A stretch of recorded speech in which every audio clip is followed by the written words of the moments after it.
सन 1994 में अमेरिका के कैलिफोर्निया में रहने वाली एक महिला को वहीं के एक हॉस्पिटल में बहुत तेजी से भर्ती करवाया गया क्योंकि उसका ब्लड प्रेशर बहुत ज्यादा हाई था। उसकी हार्ट रेट जो थी वो बहुत ज्यादा तेज हो रखी थी। लेकिन जैसे ही वो महिला उस हॉस्पिटल के ट्रॉमा रूम में पहुंची, डॉक्टर्स उसका इलाज कर रहे थे, तभी एक डॉक्टर ने इस महिला के अंदर बहुत अजीब सी चीज नोटिस करी। और इससे पहले कि वो डॉक्टर बाकी सभी डॉक्टर्स को उस बीमारी के बारे में बता पाती, वो डॉक्टर खुद यहाँ नीचे गिर गई। और इसके बाद तो यहाँ एक के बाद एक बहुत तेज तेज धमाकों की आवाजें आने लगी। एकदम से ही यहाँ हॉस्पिटल में चीजें इतनी तेजी से बदलती जा रही थी कि पूरे हॉस्पिटल को ही मिनटों में खाली करवाया गया। क्या हुआ था इस महिला के साथ, क्या हुआ था इस हॉस्पिटल में, सब कुछ बताऊंगा आपको इसके बारे में। लेकिन उससे पहले मेरा नाम है विकी और आप देख रहे हैं मिस्टीरियस दुनिया का एक और बहुत ही कमाल का एपिसोड। आप प्लीज इस वीडियो को एक लाइक कर दें और कमेंट्स में पिक में लिख दें ताकि कल की वीडियो में मैं आपको शाउट आउट दे दूं। 19 फरवरी 1994 की रात को सदर्न कैलिफोर्निया में रहने वाले एक आदमी ने वहां की इमरजेंसी हेल्पलाइन नंबर 911 को कॉल किया और कहा कि उसकी गर्लफ्रेंड 31 साल की, जिसका नाम ग्लोरिया था, उसको यहां सांस लेने में बहुत ज्यादा दिक्कत महसूस हो रही है। इमरजेंसी हेल्पलाइन वालों ने कहा कि ठीक है, आप कोई बात नहीं, थोड़ा सा इंतजार करिए, हम यहाँ से एम्बुलेंस वगैरह भेज रहे हैं और वो कुछ ही मिनटों में आपके पास आ जाएगी। असल में यहाँ ग्लोरिया तकरीबन 6 हफ्तों पहले भी एक डॉक्टर के पास गई थी और उस डॉक्टर ने यहाँ टेस्ट वगैरह करके ग्लोरिया को बता दिया था कि वो एक कैंसर से पीड़ित है। और जब ये बात ग्लोरिया को पता चली तो वो बहुत ज्यादा अपसेट हो गई। साथ ही यहाँ डॉक्टर ने ये भी बता दिया था कि ग्लोरिया, तुम्हारे पास ज्यादा टाइम नहीं है। और यही चीज यहाँ ग्लोरिया के बॉयफ्रेंड को अब डराए जा रही थी कि कहीं उसका अंत तो नजदीक नहीं आ गया, कहीं उसकी सांसें जो तेज हो रही हैं वो कैंसर की वजह से तो नहीं हो रही।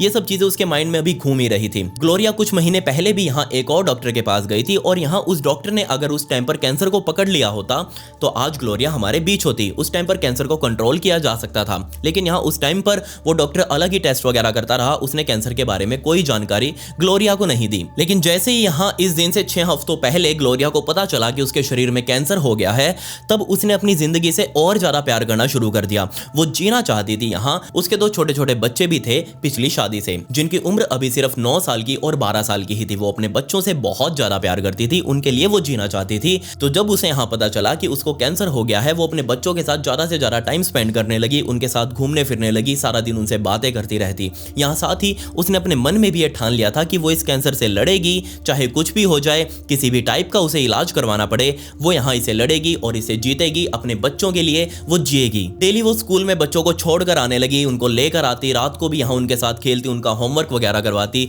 उसका बॉयफ्रेंड भी यहाँ उसको बहुत ज़्यादा सपोर्ट कर रहा था कि कोई बात नहीं, जितना भी टाइम है, जैसे भी होगा, हम बहुत अच्छे से निकालेंगे और चाहे जो भी हो जाए हम इलाज जरूर करवाएंगे, इसका हम हार नहीं मानेंगे कैंसर से। ग्लोरिया और उसका बॉयफ्रेंड डॉक्टर्स के साथ लगातार टच में थे। वो बार बार उनसे पूछ रहे थे कि कौन सा इलाज यहाँ सबसे बेस्ट रहेगा। तो कई सारे डॉक्टर्स ने मिलकर बता दिया कि हम यहाँ ग्लोरिया की रेडिएशन थेरेपी करेंगे और हो सकता है उससे यहाँ उनके कैंसर में कहीं ना कहीं सुधार आ जाए। लेकिन यहाँ डॉक्टर्स ने बता दिया था कि इस इलाज को शुरू करने के लिए, यानी कि रेडिएशन थेरेपी को शुरू करने के लिए हमें थोड़ा टाइम चाहिए और तकरीबन फरवरी के एंड में, यानी कि 1994 की फरवरी के एंड में हम ये रेडिएशन थेरेपी ग्लोरिया के ऊपर परफॉर्म करेंगे। और अब फरवरी के एंड होने तक का वेट यहाँ ग्लोरिया और उसके बॉयफ्रेंड को करना था। लेकिन अब इस इंतजार करने के बीच का जो टाइम था वो ग्लोरिया और उसके बॉयफ्रेंड के लिए बहुत ज्यादा क्रिटिकल था। ये दोनों ही मिलकर यहाँ कोई भी तरीका ढूंढ रहे थे जिससे वो खुद अपने आप से ही इस कैंसर से लड़ सके।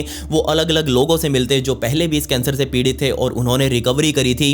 वो अलग अलग डॉक्टर से मिलते, वो अलग अलग तरह की रिसर्च वगैरह जो ऑनलाइन कर सकते थे वो ऑनलाइन कर रहे थे। और यहाँ वो अलग अलग तरह के देसी इलाज भी अपनाए जा रहे थे, बस इसलिए कि किसी भी तरह ग्लोरिया को अच्छा फील हो सके। साथ ही यहाँ डॉक्टर्स ने इन दोनों को कह दिया था कि अगर यहाँ ग्लोरिया को किसी भी तरह की परेशानी हो, सांस लेने में, खांसने में, बुखार वगैरह हो, उल्टी वगैरह आए, तो तुरंत उसको एक इमरजेंसी सिचुएशन की तरह लेना और तुरंत उसे हॉस्पिटल में भर्ती करवा देना। अब जैसे ही यहाँ 19 फरवरी 1994 का दिन आया, जब यहाँ कुछ ही दिन बचे थे अब रेडिएशन थेरेपी को स्टार्ट होने में, तब यहाँ 19 फरवरी की रात को ग्लोरिया को सांस लेने में बहुत ज्यादा दिक्कत हो रही थी। उसका बीपी बहुत ज्यादा हाई हो चुका था, उसकी हार्ट रेट जो थी वो बहुत ज्यादा हाई हो रखी थी। और जैसे ही ग्लोरिया ने फोन करके अपने बॉयफ्रेंड को बताया कि उसके साथ ये सब कुछ हो रहा है, उसका बॉयफ्रेंड तुरंत अपनी गाड़ी उठाकर उसके घर पर पहुंचा। वहां जाकर ग्लोरिया का हालचाल देखा और सीधा 911 को कॉल कर दिया। 911 डिस्पैचर ने कहा कि ठीक है, हम एम्बुलेंस अभी भेज रहे हैं, आप बस रेडी रहो पेशेंट को लेकर। रात के तकरीबन 8 बजे एम्बुलेंस इस मौके पर पहुंच चुकी थी, उनके घर पहुंच चुकी थी। डॉक्टर्स एम्बुलेंस से बाहर निकले, अंदर गए, ग्लोरिया को देखा, ग्लोरिया के ऊपर एक ऑक्सीजन मास्क लगाया, ऑक्सीजन सिलेंडर उसके साथ फिट किया जा चुका था, उसको स्ट्रेचर पर उठाकर लेटाया और वो स्ट्रेचर अब सीधा एम्बुलेंस में डाला जा चुका था। एम्बुलेंस के दरवाजे बंद किए गए। 2 डॉक्टर यहाँ ग्लोरिया के साथ अंदर बैठ चुके थे। सामने वाली सीट पर यहाँ ग्लोरिया का बॉयफ्रेंड बैठा हुआ था और अब ये एम्बुलेंस चाऊ चाऊ करती हुई अपने सायरन के साथ हॉस्पिटल की तरफ बढ़ने लगी। ये हॉस्पिटल यहाँ इस घर से तकरीबन 1 घंटे की दूरी पर था, जिसका नाम था रिवरसाइड हॉस्पिटल। बीच में ही यहाँ रास्ते में जो डॉक्टर इस एम्बुलेंस के अंदर बैठे हुए थे, उन्होंने रिवरसाइड हॉस्पिटल में मौजूद डॉक्टर्स को फोन कर दिया कि हम ऐसे ऐसे एक इमरजेंसी पेशेंट को लेकर आ रहे हैं और आप ट्रॉमा रूम जो है उसको रेडी रखिए, उसको खाली रखिएगा, क्योंकि यहाँ जो सिचुएशन है वो बहुत ज्यादा क्रिटिकल बनी हुई है। जो फोन यहाँ रिवरसाइड हॉस्पिटल में बैठे डॉक्टर ने उठाया था, उनका नाम था डॉक्टर जूली, जिनकी उम्र उस टाइम पर सिर्फ 33 साल की थी। डॉक्टर जूली को बता दिया गया था कि पेशेंट की हार्ट बीट कंट्रोल नहीं हो रही है, उसका बीपी कंट्रोल नहीं हो रहा है और ये चीज अगर कंट्रोल जल्दी से जल्दी ना की गई तो निश्चित रूप से यहाँ ग्लोरिया मौत के मुंह में समा जाएगी। डॉक्टर जूली ने अपने स्टाफ को बुलाया, अपनी नर्सिस को बुलाया और कहा कि एक क्रिटिकल पेशेंट यहाँ हॉस्पिटल में पहुंचने वाली है कुछ मिनटों में और ट्रॉमा रूम 1 को अब जल्दी से तैयार करो। ट्रॉमा रूम 1 को तैयार किया गया और मौके पर मौजूद अब सभी डॉक्टर्स तैयार थे। उनके लिए ये चीज बहुत आम सी थी। वो डेली यहाँ इस तरह के पेशेंट्स को रिसीव करते थे, बल्कि इससे भी बुरी हालत जिनकी होती थी वो यहाँ उनको रिसीव करते थे, उनको ट्रीट करते थे। उनके लिए ये जस्ट एक बिजनेस ही है। आम रातों की तरह वहां जो भी स्टाफ मौजूद था उनको लगा कि ठीक है कोई बात नहीं, आने दो पेशेंट को, हम उसका इलाज जरूर करेंगे। लेकिन यहाँ किसी को भी अंदाजा नहीं था कि वो जो सोच रहे हैं वो बहुत बहुत ज्यादा गलत है। क्यों? क्योंकि यहाँ भी कुछ बहुत भयंकर होने वाला था। सिर्फ 5-7 मिनट तक इंतजार करने के बाद ही यहाँ एम्बुलेंस चाऊ चाऊ करती हुई इस हॉस्पिटल के बाहर पहुंच चुकी थी। नर्सिस जो थी वो अंदर से बाहर आई, उन्होंने एम्बुलेंस का गेट खोला, अंदर से स्ट्रेचर को बाहर निकाला गया। 2 डॉक्टर्स भी जो थे वो साथ में बाहर उतरे, साथ में ऑक्सीजन जो सिलेंडर था वो भी अपने साथ ही ले लिया, क्योंकि यहाँ ऑक्सीजन का मास्क अभी भी ग्लोरिया के मुंह पर लगा हुआ था। सभी यहाँ उस स्ट्रेचर को पुल करते हुए ट्रॉमा रूम 1 की तरफ लेकर जाने लगे। डॉक्टर जूली को भी आवाज लगा दी गई थी कि एम्बुलेंस यहां पहुंच चुकी है और अब आपकी जरूरत है। डॉक्टर जूली अपनी टीम के साथ उस ट्रॉमा रूम 1 में पहुंच चुकी थी और अब यहां ग्लोरिया का इलाज शुरू किया जाना था। डॉक्टर जूली जब यहाँ ट्रॉमा रूम 1 में पहुंची तो उन्होंने वो जो मॉनिटर लगा होता है जिसके ऊपर वो हार्ट रेट वगैरह चलती रहती है, उसकी तरफ ध्यान दिया। कभी वो 120 से भी ऊपर जा रही थी, कभी वो 40 के ऊपर आ रही थी। ये चीज देखते ही डॉक्टर जूली समझ गई कि यहाँ उनका हार्ट स्टेबल नहीं हो पा रहा है और साथ ही उनका ब्लड प्रेशर भी कभी बहुत ज्यादा हाई हो रहा था, कभी बहुत ज्यादा लो हो रहा था। ये देखते ही तुरंत डॉक्टर जूली ने जो आमतौर पर वो करते आए हैं उन्होंने वही किया। जो पुराना यहाँ ऑक्सीजन मास्क लगा हुआ था उस ऑक्सीजन मास्क को हटाया और एक इससे ज्यादा शक्तिशाली ऑक्सीजन मास्क ग्लोरिया के चेहरे पर लगाया जा चुका था। साथ ही यहाँ पर डॉक्टर जूली ने कई तरह की एंटी एंजाइटी, पेन किलर्स और काफी सारी सेडेटिव की दवाइयां ग्लोरिया को दे दी थी ताकि उसके हार्ट बीट को कंट्रोल किया जा सके, उसका दिल शांत किया जा सके। ये दवाइयां देने के बाद अच्छी बात यह थी कि ग्लोरिया की जो हार्ट बीट थी वो स्टेबल होने लगी थी, उसका ब्लड प्रेशर भी नॉर्मल होने लगा था। लेकिन ये चीज थोड़ी ही देर तक चली। कुछ ही मिनटों में वापस यहाँ ग्लोरिया की हार्ट बीट बहुत ज़्यादा तेज हो गई, उसका जो ब्लड प्रेशर था वो बहुत ज़्यादा गिर रहा था और जो भी यहाँ मॉनिटर लगे थे उसके अंदर आपको पता ही है कि अलार्म लगे होते हैं और एक लिमिट से अगर हार्ट बीट ऊपर चली जाती है तो वो अलार्म बजने लगते हैं। और अब यहाँ इस ट्रॉमा रूम 1 में बहुत सारे अलार्म बजने लगे थे। साफ तौर पर दिखाई दे रहा था कि पेशेंट की जान यहाँ खतरे में है। जिसके बाद यहाँ पर डॉक्टर जूली ने तुरंत अपनी टीम को ऑर्डर दे दिया कि पेशेंट को तुरंत इलेक्ट्रिक शॉक थेरेपी दी जानी चाहिए। सभी ने मिलकर यहाँ ग्लोरिया की टी शर्ट को बाहर निकाला और अब यहाँ वो पैडल्स जिनसे यहाँ इलेक्ट्रिक शॉक पेशेंट को दिया जाता है उनको तैयार किया गया। लेकिन यहाँ इस तैयारी में डॉक्टर्स ने 2 चीज नोटिस करी। सबसे पहली, एक तो यहाँ ग्लोरिया के मुंह से बहुत ज्यादा तेज गंदी बदबू आ रही थी और दूसरी यहाँ ग्लोरिया का जो शरीर था उसकी अब टी शर्ट निकाली गई थी तो सभी ने देखा, सभी ने नोटिस भी किया कि ग्लोरिया का शरीर बहुत ज्यादा चिकना हो रखा है, वो बहुत ज्यादा चमक रहा है। उसका शरीर के ऊपर अगर आप उंगली चलाएंगे तो वो अपने आप फिसल जाएगी, इतना ज्यादा चिकना हो रखा था वो। लेकिन इस चीज के ऊपर किसी ने कुछ खास ध्यान नहीं दिया। सभी को लगा कि हो सकता है जब ये इमरजेंसी सिचुएशन ग्लोरिया के साथ बनी होगी उस टाइम पर वो नहा नहीं पाई होगी और हो सकता है उसने ब्रश भी ना किया हो, इसलिए उसके मुंह से यहाँ वो स्मेल आ रही है और हो सकता है उसने अपने शरीर के ऊपर कोई तेल वगैरह लगाया हो, क्योंकि लोग स्पा वगैरह करते हैं, सनबाथ वगैरह लेते हैं। इसी चक्कर में सभी ने उस चीज को इग्नोर कर दिया। जूली और उनकी टीम ने वो पैडल्स रेडी कर लिए थे और उन पैडल से यहाँ ग्लोरिया की छाती के ऊपर इलेक्ट्रिक शॉक थेरेपी उसको दी गई। ये झटके लगते ही यहाँ ग्लोरिया बार बार उछलकर गिर रही थी। ये चीज होते ही यहाँ डॉक्टर जूली बार बार उस मॉनिटर को देख रही थी कि कहीं उसकी जो स्टेबिलिटी है वो आ जाए, उसका दिल शांत हो जाए। लेकिन यहाँ उससे भी कोई फर्क नहीं पड़ रहा था। डॉक्टर जूली ने तुरंत यहाँ बाकी नर्सिस को ऑर्डर दिया कि यहाँ ब्लड टेस्ट करो और देखो कि दिक्कत क्या हो रही है। एक नर्स यहाँ बाहर से एक इंजेक्शन लेकर आई और उसने वो जो पहले रुई लगाकर साफ करते हैं, थोड़ा रगड़ते हैं, अल्कोहल वाइप उसे बोलते हैं, तो यहाँ ग्लोरिया के हाथ के ऊपर पहले वो अल्कोहल वाइप किया गया और एक सिरिंज लेकर उसके हाथ के अंदर वो घुसा दी गई। अब इंजेक्शन में जैसे ही वो खून भरा जा रहा था तभी यहाँ डॉक्टर जूली ने नोटिस किया कि बहुत अजीब सी एक और स्मेल अब इस कमरे में आने लगी है। ये स्मेल कहाँ से आ रही थी ये समझ में नहीं आई, लेकिन यहाँ डॉक्टर जूली क्योंकि अब एक बायो स्टूडेंट है, उनको केमिकल्स का अच्छा ज्ञान था, बाकी सारे ही यहाँ वो बायो के स्टूडेंट थे तो सभी को ही ज्ञान था, और उन्होंने पहचान लिया कि ये स्मेल तो कहीं ना कहीं अमोनिया जैसी लग रही है।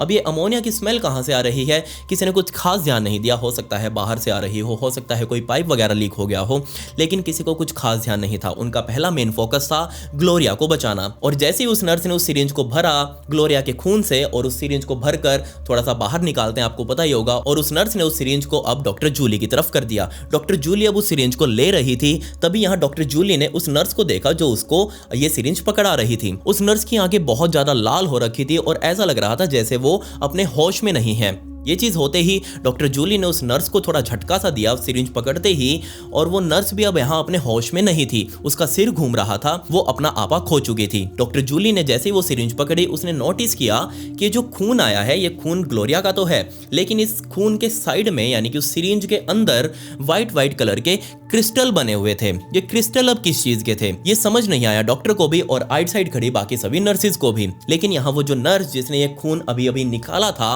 वो एक झटके में ही ये सिरिंज उसको पकड़ाते ही जमीन पर जा गिरी।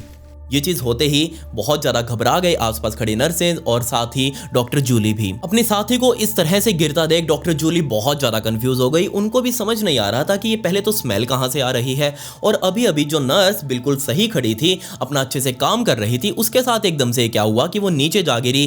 खैर यहाँ बाकी जो नर्सेज खड़ी थी उन्होंने उस गिरी हुई नर्स को संभाला, साथ में ही पड़ी हुई एक व्हील चेयर के ऊपर उसको बैठाया और तुरंत उसको बाहर निकाल दिया। उसको बाहर ले जाकर एक अलग स्ट्रेचर पर लेटाया गया और दूसरे रूम में उसको भर्ती करवाया गया, ये देखने के लिए कि आखिर उसके साथ हुआ क्या है। अब ये सब काम जब हो रहा था अंदर डॉक्टर जूली और साथ ही यहाँ और दूसरे डॉक्टर्स की टीम भी खड़ी हुई थी वहां पर, तभी यहाँ डॉक्टर जूली को सब देख रहे थे कि वो क्या कर रही है, क्योंकि उसके हाथ में वो इंजेक्शन अभी भी था। डॉक्टर जूली ने वो इंजेक्शन अपने ही नशे में, पता नहीं क्या हो रहा था उसके साथ उस टाइम पर, उसने अपने नशे में वो इंजेक्शन साइड में ही रखी हुई एक ट्रे के अंदर रखा, और ये चीज होते ही डॉक्टर जूली भी लगभग नीचे ही गिरने वाली थी। लेकिन इससे पहले कि वो नीचे गिरती उसने तुरंत साइड में ही बिछे हुए बेड जिसके ऊपर वो ग्लोरी लेटी हुई थी उस बेड को पकड़ा और उसके सहारे चलती हुई उस ट्रॉमा रूम 1 से बाहर की तरफ निकल गई। बाहर निकलते ही जो सामने बेंच रखा हुआ था डॉक्टर जूली उस बेंच के ऊपर जाकर बैठ चुकी थी। अब डॉक्टर जूली बाहर उस बेंच के ऊपर बैठी हुई थी, तभी यहाँ सामने से गुजर रही एक नर्स ने डॉक्टर जूली को देखा कि डॉक्टर जूली की हालत थोड़ी अच्छी नहीं लग रही।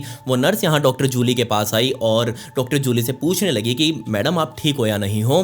डॉक्टर जूली ने अपनी आंख उठाकर उसकी तरफ देखा, उसकी आंखें बहुत ज्यादा लाल हो चुकी थी और इससे पहले कि डॉक्टर जूली उस नर्स को कुछ बता पाती उसकी आंखें पूरी तरह से लाल हुई और जस्ट वो बंद हो गई और डॉक्टर जूली खुद यहाँ नीचे जा गिरी। और जैसे ही डॉक्टर जूली ट्रॉमा रूम 1 के बाहर नीचे गिरी जमीन पर, तभी उसी टाइम पर ट्रॉमा रूम 1 के अंदर एक और नर्स नीचे गिर गई और तभी एक और एक और लगातार यहाँ पर काफी सारी नर्सेज जो कि ट्रॉमा रूम 1 के अंदर काम कर रही थी वो एक एक करके नीचे गिरती जा रही थी। ट्रॉमा रूम 1 से अब चिल्लाहटें बाहर आ रही थी, सभी यहाँ लोग चिल्ला रहे थे, जो अंदर खड़े थे वो चिल्ला रहे थे। तुरंत यहाँ पर इमरजेंसी मैसेज फैलाया गया इंटरकॉम के सहारे और ये ऑर्डर दिए गए कि तुरंत इस हॉस्पिटल को इवैक्यूएट करो, इसको खाली करो, यहाँ कुछ बहुत अजीब हो रहा है। हॉस्पिटल मैनेजमेंट की तरफ से ये ऑर्डर दिए गए कि इस हॉस्पिटल के अंदर सिर्फ ग्लोरिया और 2-3 डॉक्टर जिनको इस काम का अनुभव है ज्यादा वही इस हॉस्पिटल में रुकेंगे, बाकी पूरे हॉस्पिटल को खाली करवाया जाए। जो भी पेशेंट्स इस हॉस्पिटल में भर्ती हैं उनको भी बाहर निकलवाया जाए। सिर्फ ग्लोरिया की ही हालत अभी यहाँ बहुत ज्यादा सीरियस थी और अगर इस टाइम पर ग्लोरिया को बाहर निकाला गया या फिर इस आईसीयू से उतरते ही वो मर जाए, इसलिए उसको यहाँ रखना बहुत ज्यादा जरूरी है। बाहर का सीन में अगर आपको बताऊं तो ऐसा था कि एम्बुलेंस की लाइनें लगी हुई थी, एक के बाद एक नर्सेज या फिर डॉक्टर्स को स्ट्रेचर के ऊपर लेटाकर बाहर लेकर आया जा रहा था और साथ ही जो उनके थे जो बाहर काम कर रहे थे हॉस्पिटल के वो भी यहाँ उनकी मदद कर रहे थे। कोई ऑक्सीजन सिलेंडर उठाकर भाग रहा था, कोई नलकियां लेकर भाग रहा है, कोई स्ट्रेचर लेकर भाग रहा है, कोई एम्बुलेंस की तरफ जा रहा है। सभी को यहाँ एम्बुलेंसेज के अंदर भर्ती करवाया गया। आप खुद यहाँ पर एक फुटेज देखिए जिसके अंदर आप वो नजारा समझ सकते हैं कि कितनी भसड़ यहाँ मची हुई थी। हॉस्पिटल के अंदर अब इस ट्रॉमा रूम 1 के अंदर सिर्फ 4 डॉक्टर्स और ग्लोरिया ही बचे थे। वो बार बार यहाँ ग्लोरिया के ऊपर वो करंट वाली थेरेपी उसे दे रहे थे लेकिन उसे कोई फर्क नहीं पड़ रहा था। उसकी हार्ट बीट लगातार बढ़ती ही जा रही थी, उसका बीपी लगातार गिरता ही जा रहा था। तकरीबन यहाँ 35 मिनट ही हुए थे अभी ग्लोरिया को इस हॉस्पिटल में भर्ती किए हुए और 35वें मिनट पर यहाँ ग्लोरिया ने डॉक्टर्स की आंखों के सामने दम तोड़ दिया। और क्या आप इस बात पर विश्वास करेंगे कि इन 35 मिनटों के अंदर तकरीबन 23 डॉक्टर और नर्सेज यहाँ या तो गिर गए थे या फिर वो अभी बहुत बहुत ज़्यादा बीमार हो चुके थे। इन 23 के 23 लोगों को अलग अलग हॉस्पिटल्स में भर्ती करवाया गया और इन सब में से जो सबसे ज़्यादा इस पूरे कांड में अफेक्ट हुई थी वो कोई और नहीं बल्कि डॉक्टर जूली ही थी। डॉक्टर जूली को यहाँ दूसरे हॉस्पिटल के आईसीयू में भर्ती करवाना पड़ा क्योंकि यहाँ वो बिल्कुल होश खो चुकी थी। उसकी भी यहाँ हार्ट बीट बिल्कुल गिरती ही जा रही थी, उसका भी बीपी लगातार बढ़ता ही जा रहा था। रात के तकरीबन 11 बज चुके थे। पूरा हॉस्पिटल अब खाली हो चुका था। ग्लोरिया क्योंकि मर चुकी थी तो उसे बाहर निकालना अब जरूरी था। लेकिन इस 11 बजे के आसपास एक हजार्डस मैनेजमेंट टीम, जो कि आपको पता ही होगा कि इस तरह की सिचुएशन को हैंडल करती है, वो अलग तरह की पीपी किट वगैरह पहनकर आते हैं और खुद की सुरक्षा करते हुए वो इस तरह के कारणों का पता लगाते हैं कि ये कांड आखिर क्यों हुआ है। तो वो टीम यहाँ पर पहुंची और उनको यहाँ बताया गया था कि हो सकता है यहाँ किसी तरह का कोई केमिकल लीक हो गया हो, किसी तरह की जो गैसेज, आपको पता ही होगा कि हॉस्पिटल की दीवारों में पाइप्स लगे होते हैं और उनमें अलग अलग तरह की गैसेज भरी जाती हैं जो कि टाइम आने पर पेशेंट्स को दी जा सकें। और उनको बताया गया कि हो सकता है किसी तरह की केमिकल लीक यहाँ पर हो गया हो, कोई गैस वगैरह लीक हो गया हो, आप जाकर अंदर पता लगाइए। टीम यहाँ अंदर पहुंची अपना तामझाम उठाकर। उन्होंने सबसे पहले ट्रॉमा रूम 1 के अंदर उस लीक की जांच करी, लेकिन वहाँ कोई भी लीक था ही नहीं।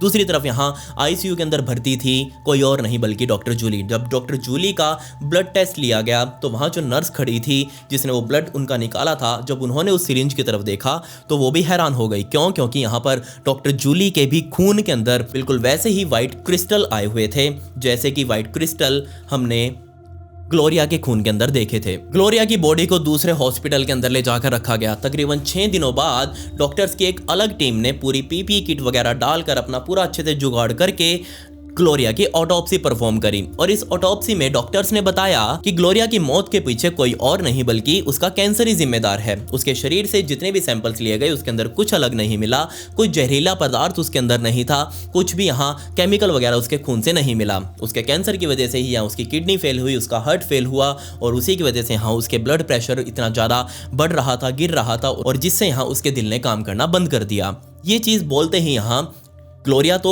एकदम से साफ हो गई कि सारा कांड जो हुआ है वो ग्लोरिया की वजह से नहीं हुआ। जो 23 स्टाफ मेंबर यहाँ पर घायल हुए थे उस पूरे कांड के अंदर, उनमें से 22 तो पूरी तरह से रिकवर कर गए, लेकिन यहाँ एक मेंबर थी जो रिकवर नहीं कर पाई, डॉक्टर जूली। डॉक्टर जूली की हालत लगातार बिगड़ती ही जा रही थी। यहाँ उनके पेनक्रियाज में इन्फ्लेशन हो चुका था और साथ ही यहाँ उनको सांस लेने में भी दिक्कत हो रही थी। यहाँ दिक्कत उनकी हड्डियों के साथ भी थी, उनकी हड्डियां अपने आप गले जा रही थी। और क्या आप इस बात पर विश्वास करेंगे कि उनके दोनों पैर यहाँ एक झटके में ही लकवा मार गए, वो अपने पैरों को फील तक नहीं कर पा रही थी। दूसरी तरफ यहाँ ग्लोरिया का परिवार पूरी तरह से अपना आक्रोश लेकर, अपना गुस्सा लेकर रिवरसाइड हॉस्पिटल के ऊपर चढ़ गया। उन्होंने यहाँ ये आरोप लगाया इस हॉस्पिटल के ऊपर कि यहाँ उनके अंदर ही कोई दिक्कत हुई है, उनके सिस्टम में कोई खराबी आई है, उनके अंदर कोई केमिकल लीक वगैरह हुआ है जिस वजह से यहाँ ये पूरा कांड हुआ और साथ ही ग्लोरिया की मौत हुई। लेकिन यहाँ हॉस्पिटल की कमेटी ने प्रेस कॉन्फ्रेंस करी और उन्होंने इस चीज को क्लियर कर दिया कि हमारे हॉस्पिटल की जांच हैजार्डस मैनेजमेंट की टीम आकर कर गई है। उनको यहाँ हमारे हॉस्पिटल में किसी तरह की कोई लीक नहीं मिली, किसी तरह का कोई केमिकल लीकेज उनको यहाँ नहीं मिला, तो आप हमारे ऊपर कैसे ब्लेम कर सकते हैं? और जो भी कुछ हुआ है वो ट्रॉमा रूम 1 के अंदर ही हुआ है, बाकी भी तो हॉस्पिटल के अंदर और भी मरीज एडमिट थे, उनके साथ ये सब कुछ क्यों नहीं हुआ? इस ट्रॉमा रूम 1 के अंदर ही ये सब कुछ क्यों हुआ है? ग्लोरिया की फैमिली अब उनसे पूछ रही है कि अब ये तो आप हमें बताइए कि आपने हमारे साथ ये सब कुछ क्यों किया? ग्लोरिया की मौत आपके रूम में आते ही क्यों हुई? यहाँ एक तरफ हॉस्पिटल वाले ग्लोरिया के परिवार के ऊपर आरोप लगा रहे हैं, ग्लोरिया के परिवार वाले हॉस्पिटल वालों के ऊपर आरोप लगा रहे हैं, दोनों आपस में लड़ रहे हैं। कभी ये ग्लोरिया के परिवार वालों के कहने पर सरकार को बार बार इस हॉस्पिटल की जांच करवानी पड़ रही थी, अलग अलग टीमें भेजकर उनके अंदर लीकेज की जांच करवानी पड़ रही थी। और यहाँ इस हॉस्पिटल के कहने पर कई बार यहाँ ग्लोरिया के घर की भी जांच की गई कि क्या पता उसके घर में तो कोई टॉक्सिक या फिर जहरीला पदार्थ वहां ना पड़ा हो। ग्लोरिया का घर भी चेक किया गया लेकिन किसी को कुछ नहीं मिला। ग्लोरिया को भी कब्र से बाहर निकाल कर 2 बार अलग से उसकी ऑटोप्सी की गई लेकिन किसी को कुछ नहीं मिला, कहीं भी कोई जहरीला सामान आगे आ ही नहीं रहा था। जब सभी के सामने सिर्फ सवाल ही सवाल थे, जवाब किसी के पास नहीं था, तो कैलिफोर्निया का हेल्थ सर्विस डिपार्टमेंट बाऊजी बनकर सामने आया। उन्होंने कहा कि जो सवाल आप सब पूछ रहे हैं उसका जवाब हमारे पास है, हम बताएंगे कि आखिर यहाँ ग्लोरिया के साथ क्या हुआ और उस रात ट्रॉमा रूम 1 के अंदर क्या हुआ था। उन्होंने कहा कि ये चीज़ कुछ और नहीं बल्कि मास सोशियोजेनिक इलनेस है। अब ये मास सोशियोजेनिक इलनेस क्या बसर थी? तो असल में ये चीज़ वो होती है जैसे हम कहते हैं कि खरबूजे को देखकर खरबूजा रंग बदलता है, बिल्कुल ऐसा ही यहाँ कुछ हुआ था। ये जो 23 लोग यहाँ खड़े थे इस ट्रॉमा रूम 1 के अंदर, इंक्लूडिंग ग्लोरिया, उन सभी में से किसी एक को जस्ट ऐसा महसूस होने लगा था ग्लोरिया को देखकर कि वो खुद भी बीमार है। और जैसे ही उसको ये फील हुआ कि वो बीमार है ग्लोरिया की तरह, उसको देखकर बाकी सभी स्टाफ मेंबर भी बहुत सख्ते में आ गए। उनके अंदर भी माइंड में ये चीज प्रिटेंड होने लगी कि वो भी बीमार है, लेकिन असल में कोई बीमार था ही नहीं। लेकिन जैसे ही ये बयान इस डिपार्टमेंट की तरफ से आया तो बहुत सारे लोगों ने सवाल फिर से इस डिपार्टमेंट के ऊपर फेंक दिए। उन्होंने कहा कि बाबूजी आप इधर आओ और हमें बताओ कि ऐसी कौन सी बीमारी होती है जो देखने से लग जाती है। आप अगर बीमार हो, मैं आपको देख लूं तो क्या वो बीमारी मेरे अंदर लग जाएगी? ऐसा कौन सा वायरस है? इस चीज का जवाब उनके पास नहीं था। साथ ही यहाँ इस बयान से दो पार्टीज थी जो बहुत ज्यादा नाखुश थी। एक तो यहाँ ग्लोरिया का परिवार, जिनकी तो वो घर की लड़की गई थी, उनका परिवार तो दुखी होना ही था। दूसरा यहाँ पर जूली, क्योंकि यहाँ पर वही तो थी जो सबसे ज्यादा अफेक्टिव पर्सन थी इस पूरे कांड के अंदर। जूली ने यहाँ सीधे तौर पर इस डिपार्टमेंट के ऊपर ये सवाल उठा दिए कि आप ये बात कैसे कह सकते हैं कि हमें बीमारी सिर्फ देखने से लग गई है, हमने जस्ट किसी को देखा और हम खुद भी बीमार हो गए, ऐसा कुछ नहीं है। मेरी तो यहाँ टांगे भी अब सुन्न हो चुकी हैं, वो काम करना बंद कर चुकी हैं, मैं तो पैरालाइज हो चुकी हूँ, और ऐसी सिचुएशन में आप ऐसे ऐसे बयान दे रहे हैं। ऑब्वियसली यहाँ पर जूली की बात भी सही थी, किसी को भी यहाँ पर ये बयान पचे ही नहीं और मजबूरन इस डिपार्टमेंट ने माफ़ी मांगी और अपना बयान वापस ले लिए। अब 3 पार्टीज टोटल यहाँ बन चुकी थी, एक वो हॉस्पिटल, एक जूली और एक ग्लोरिया का परिवार। तीनों आपस में लड़ रहे थे, तीनों अब ये सोच रहे थे कि किसको इंसाफ मिलेगा किसको नहीं मिलेगा। अब इंसाफ करवाने के लिए सरकार बीच में आई और उन्होंने कहा कि कोई बात नहीं, हम खुद बाबूजी नहीं बनते हैं, हम यहाँ पर साइंस की मदद लेंगे और साइंस की मदद लेने के लिए साइंटिस्ट को बुलाएंगे। यहाँ पर साइड में ही उनके सैन फ्रांसिस्को में एक फोरेंसिक लैब उस टाइम पर नई नई खुली थी और वहाँ से वैज्ञानिकों को अपना झोला झपटा उठाकर बुलाया गया और कहा कि बाबूजी बताओ कि इस ट्रॉमा रूम 1 के अंदर आखिर क्या हुआ था। उन्होंने अपनी जांच करी और जो रिजल्ट उन्होंने निकाला, यकीन मानिए वो इतिहास बन गया और उसी की वजह से यहाँ मैं आज ये वीडियो बना रहा हूँ। जो रिजल्ट निकल कर आया वो बहुत बहुत ज़्यादा भयंकर था, अपसेटिंग हो सकता है आपके लिए भी। तो मैं आपसे रिक्वेस्ट करूँगा कि अगर आप उस चीज़ को हैंडल नहीं कर सकते तो प्लीज़ आप इस वीडियो को यहीं छोड़ दीजिए, वरना देखिए यहाँ पर क्या हुआ था ग्लोरिया के साथ और क्या हुआ था उस ट्रॉमा रूम नंबर 1 में। अभी हम थोड़ा सा पीछे चलते हैं और बात करते हैं जब ग्लोरिया जिंदा थी और उसको पता चला था नया नया कि उसको कैंसर हो चुका है। तो यहाँ ग्लोरिया ने अपने आप से ही इस चीज़ का पता लगाना शुरू कर दिया कि वो खुद को ठीक कैसे कर सकती है, वो कौन से ऐसे देसी नुस्खे अपना सकती है जिससे वो ठीक हो जाए। तो यहाँ उसको पता चला कि DMSO यानी कि डाइमिथाइल सल्फोक्साइड, ये एक तरह का केमिकल है और इससे उसके शरीर में जो भी पेन है वो उस पेन को कम कर सकती है। असल में यहाँ सन 60 के दशक में लोगों को पता चला कि DMSO यानी कि डाइमिथाइल सल्फोक्साइड नाम का एक केमिकल एक पेन किलर है और लोग इसको बहुत ज़्यादा इस्तेमाल करने लगे। लेकिन जैसे ही इसकी यूजेज इतनी ज़्यादा बढ़ी, जब साइंटिस्ट ने इसके ऊपर सर्च किया तो उनको पता चला कि इसको ज़्यादा मात्रा में लेने से लोगों की आंखें खराब हो सकती हैं। तो जब यहाँ पर लोगों को पता चला कि इससे आंखें खराब हो सकती हैं तो सरकार ने प्रॉपर रूप से कह दिया कि बस अब आप इस DMSO को इस्तेमाल नहीं कर सकते एक दवाई के तौर पर। सरकार ने इसके दवाइयों पर बैन लगा दिया और अब ये मार्केट से गायब हो चुका था। लेकिन ये दोबारा मार्केट में आया और अब बनकर आया था ये जेल। इस जेल को बेच रहे थे हार्डवेयर स्टोर वाले। ये एक तरह का डीग्रीसर था, मतलब कि आप किसी भी मशीन में इसको यूज कर सकते थे एक ग्रीस की तरह। और जैसे ये बात ग्लोरिया को पता चली कि DMSO जेल फॉर्म में उसको हार्डवेयर की स्टोर पर मिल सकता है, वो तुरंत यहाँ पर हार्डवेयर स्टोर पर जाकर DMSO के डब्बे लेकर आने लगी और वो घर पर ही यहाँ अपने सिर से लेकर अपने पाँव तक डेली सुबह उठते ही अपने शरीर के ऊपर DMSO मलती और रात को उसे उतार कर सो जाती। और यही कारण था कि जब ग्लोरिया को हॉस्पिटल में भर्ती करवाया गया था तब उसका शरीर बहुत ज़्यादा चिकना था और उसके शरीर से बहुत ज़्यादा बदबू भी आ रही थी। क्योंकि यहाँ जैसे ही DMSO स्किन के ऊपर लगाया जाता था तो आपको पता ही होगा कि हमारे स्किन के अंदर छोटे छोटे छेद होते हैं जो सीधे तौर पर हमारी ब्लड स्ट्रीम से कनेक्टेड होते हैं। और जैसे ही यहाँ DMSO हमारी स्किन के थ्रू अंदर जाता है तो हमारे शरीर से बदबू आने लगती है, हमारी सांसों से भी बदबू आने लगती है। इसीलिए वो बदबू यहाँ पर उन डॉक्टर्स को आ रही थी। लेकिन यहाँ पर ये ग्लोरिया DMSO इस्तेमाल कर रही थी, ये कारण नहीं था कि यहाँ वो 23 लोग इस तरह से बार बार गिरे जा रहे थे और यहाँ ग्लोरिया खुद मर गई और तीसरी तरफ यहाँ जूली ऐसा हाल हो चुका था उसका। कारण कुछ और ही था। तो असल में यहाँ 19 फरवरी के दिन जैसे ही डीएमएसओ सुबह सुबह ग्लोरिया ने अपने शरीर पर लगाया और रात होते होते उसकी तबीयत खराब हो गई। उसने अपने बॉयफ्रेंड को बुलाया, उसके बॉयफ्रेंड ने यहाँ इमरजेंसी हेल्पलाइन को कॉल किया, डॉक्टर्स को बताया कि उसकी गर्लफ्रेंड बीमार हो रखी है। लेकिन यहाँ उसने डॉक्टर्स को ये नहीं बताया कि उसकी गर्लफ्रेंड के साथ एक और बीमारी है, और ये बीमारी है यूरिनरी ट्रैक्ट इन्फेक्शन। मतलब कि एक इस तरह का इन्फेक्शन है जो यूरिनरी सिस्टम के किसी भी पार्ट में हो सकता है। यहाँ पर किसी को भी अंदाजा नहीं था कि ये जो डीएमएसओ बार बार ग्लोरिया अपने शरीर पर लगाए जा रही है वो बाहर भी निकालना होता है, और वो बाहर निकलता है हम जो मूत्र वगैरह करते हैं उसकी वजह से। लेकिन ये जो इन्फेक्शन अब ग्लोरिया के शरीर में हो रखा था, यूरिनरी ट्रैक्ट इन्फेक्शन, उस इन्फेक्शन की वजह से डीएमएसओ उसके शरीर में ही जमता जा रहा था, वो बाहर निकल ही नहीं पा रहा था उस इन्फेक्शन की वजह से। लेकिन ये बीमारी इतनी ज़्यादा छोटी सी थी, ये किसी को भी हो सकती है, तो यहाँ जरूरी नहीं समझा ग्लोरिया के बॉयफ्रेंड ने डॉक्टर्स को बताना कि ये इन्फेक्शन उसको है।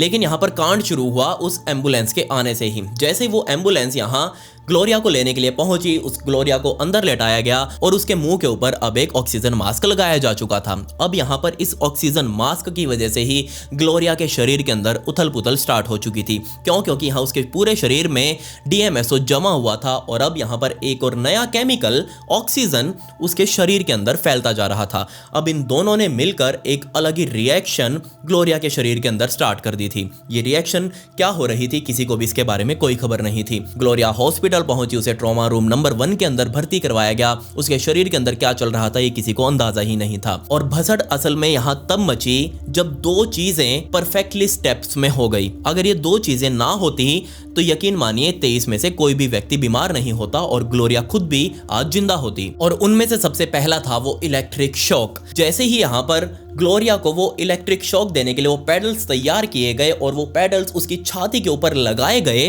तभी यहाँ पर वो जो नया केमिकल ऑक्सीजन की वजह से डीएमएसओ के साथ मिलकर उसके शरीर में बना हुआ था, उस केमिकल ने उस इलेक्ट्रिक शॉक के साथ अब एक नया रिएक्शन किया। उस रिएक्शन की वजह से यहाँ वो जो डीएमएसओ और ऑक्सीजन का जो मिक्सचर अंदर बना हुआ था वो अब एक नया केमिकल बन के डाइमिथाइल सल्फेट बन चुका था। जी हाँ, आप में से जितने भी केमिस्ट्री के स्टूडेंट हैं उनको पता ही होगा कि डाइमिथाइल सल्फेट आखिर कितना जहरीला और खतरनाक हो सकता है। ये बिल्कुल वही केमिकल है जिसको वर्ल्ड वॉर्स में एक केमिकल वेपन के तौर पर भी इस्तेमाल किया जाता है। और दूसरा यहाँ कांड हुआ उस सिरिंज से। जैसे ही उस नर्स ने वो सिरिंज भरकर ग्लोरिया के हाथ में लगाई और वो खून निकालना चाहा, तो असल में डाइमिथाइल सल्फेट जब तक ग्लोरिया के शरीर में था तब तक वो अनस्टेबल था। और ये केमिस्ट्री कहती है कि जब तक डाइमिथाइल सल्फेट को हम गर्म जगह पर रखते हैं वो अनस्टेबल होता है और कम खतरनाक होता है। यहाँ हमें पता है हमारे शरीर का तापमान तकरीबन 36, 37, 38 डिग्री सेल्सियस तक रह जाता है नॉर्मली, कोई बात नहीं। और जब तक वो इस टेम्परेचर में था डाइमिथाइल सल्फेट, वो अनस्टेबल था, उसके अंदर से कुछ नहीं निकल रहा था। लेकिन हमें ये भी पता है कि जो आईसीयू वगैरह होते हैं, जो ट्रॉमा सेंटर होते हैं, ऑपरेशन थिएटर वगैरह होते हैं, इनके अंदर एसी लगाए जाते हैं इस जगह को ठंडा रखने के लिए, और वहां भी एसी ही लगे हुए थे। तो जैसे ही उस नर्स ने वो सिरिंज भरकर वो बाहर निकाली तो उस खून के साथ में वो डाइमिथाइल सल्फेट भी उस सिरिंज के अंदर बाहर आ गया। और जैसे ही वो बाहर आया, इस बाहर की ठंडक की वजह से वो स्टेबल होने लगा। और जैसे ही उसने खुद को स्टेबल करना शुरू किया, उसके अंदर से गैसेस निकलने लगी। असल में यहाँ ये गैसेस बहुत बहुत ज़्यादा जहरीली गैसेस थी। और जैसे ही वो गैसेस उस खून के अंदर से बाहर निकली, वो सारे आसपास खड़े जितने भी स्टाफ मेंबर थे उन्होंने अपनी सांस के साथ उन गैसेस को अंदर लिया, वो सारे अपना होश खोने लगे। दूसरा, यहाँ वो जो वाइट क्रिस्टल उस सिरिंज के अंदर जम रहे थे, ये कुछ और नहीं बल्कि डाइमिथाइल सल्फेट ही था सॉलिड फॉर्म के अंदर। वो सारा का सारा डाइमिथाइल सल्फेट ग्लोरिया के शरीर के अंदर फैला हुआ था। ग्लोरिया कुछ और नहीं बल्कि जहरीली गैसेस का एक चलता फिरता टैंक बन चुकी थी। खैर, यहाँ पर जब ये चीज़ निकलकर सामने आई और साइंस ने जब इस चीज़ को प्रूव किया, तो किसी को भी इस बातों पर विश्वास होना बहुत ज़्यादा मुश्किल था। सभी ये मानने लगे कि ऐसा भी कुछ हो सकता है, इतने सारे कोइंसिडेंसेस एक साथ बन सकते हैं। ग्लोरिया के परिवार ने तो ये माना ही नहीं कि कभी ग्लोरिया डीएमएसओ इस्तेमाल करती थी। लेकिन यहाँ उसके कमरे से काफ़ी सारे डीएमएसओ के खाली डब्बे मिले और साथ ये भी प्रूव हुआ कि वो पास ही के हार्डवेयर स्टोर से जाकर डीएमएसओ की बॉटल्स लेकर आया करती थी। और साथ ही यहाँ पर हॉस्पिटल द्वारा $8,000 का कंपनसेशन ग्लोरिया की फैमिली को दिया गया, क्योंकि उनके हॉस्पिटल में ग्लोरिया की मौत हुई थी। और साथ ही यहाँ पर उनको नहीं पता था कि ऐसा कुछ करने से ग्लोरिया की मौत भी हो सकती है। खैर, यहाँ पर मुझे नहीं लगता कि डॉक्टर्स की कुछ गलती थी, क्योंकि उनको पता ही नहीं था कि ये जो ग्लोरिया है वो डीएमएसओ का इस्तेमाल करती है। दूसरी तरफ यहाँ जूली जो कि पूरी तरह से आधे शरीर से पैरालाइज हो चुकी थी, उसने भी यहाँ हॉस्पिटल के ऊपर केस किया कि उसका कोई ध्यान नहीं रखा जा रहा है। खैर यहाँ पर बाद में जूली ने वो केस वापस ले लिया और दूसरी तरफ यहाँ उसने कहा कि इस हॉस्पिटल के ट्रॉमा रूम नंबर 1 में हुए कांड से ही वो और ज़्यादा निखर कर सामने आई है। अभी भी वो एक प्रैक्टिसिंग डॉक्टर ही थी और साथ ही वो आगे चलकर एक अच्छी डॉक्टर भी बनी। तो ये घटना थी ग्लोरिया की। यकीन मानिए ग्लोरिया की मौत ने डॉक्टर्स को, साथ ही पूरी साइंस को हिला कर रख दिया था। क्या आपको लगता है कि इतने बड़े बड़े कोइंसिडेंसेस भी हो सकते हैं? इसलिए कहा जाता है कि कभी भी बिना पूछे कोई भी केमिकल इस्तेमाल मत कीजिए, क्योंकि केमिकल्स कितने जहरीले हो सकते हैं इसका अंदाज़ा आपको भी नहीं है, मुझे भी नहीं है। इतने सारे दुनिया भर में केमिकल भरे पड़े हैं, कोई भी इनके बारे में पूरी जानकारी रख ही नहीं सकता। इसलिए हमेशा जिनकी जानकारी हो आपको उसी का इस्तेमाल करें। और आप अगर किसी केमिकल का इस्तेमाल कर रहे हैं तो आप अपने डॉक्टर को वो चीज़ ज़रूर बताएं, ताकि वो आपके साथ कुछ भी अनहोनी होने पर आपको संभाल तो ले कम से कम। तो ये कहानी थी ग्लोरिया की। आपको इसके बारे में क्या कहना है नीचे कमेंट्स में ज़रूर बताएं। और अगर आपको मुझसे बात करनी है या फिर कोई भी सवाल वगैरह पूछना है तो ये मेरी इंस्टाग्राम आईडी है, यहाँ मुझे फॉलो जरूर कर लें। यहाँ मुझसे बात भी कर सकते हैं। यहाँ पर मैं ऐसी ही स्टोरीज को छोटे फॉर्मेट में यानी कि रील्स में डालता हूँ। लिंक मेरा डिस्क्रिप्शन में है, वहाँ क्लिक करके आप मुझे फॉलो जरूर कर सकते हैं। खैर पिछली वीडियो का शाउट आउट जानम अहमद को and comment pick me to get a shout out in next video. मिलते हैं अगली वीडियो में। ये वीडियो देखने के लिए धन्यवाद।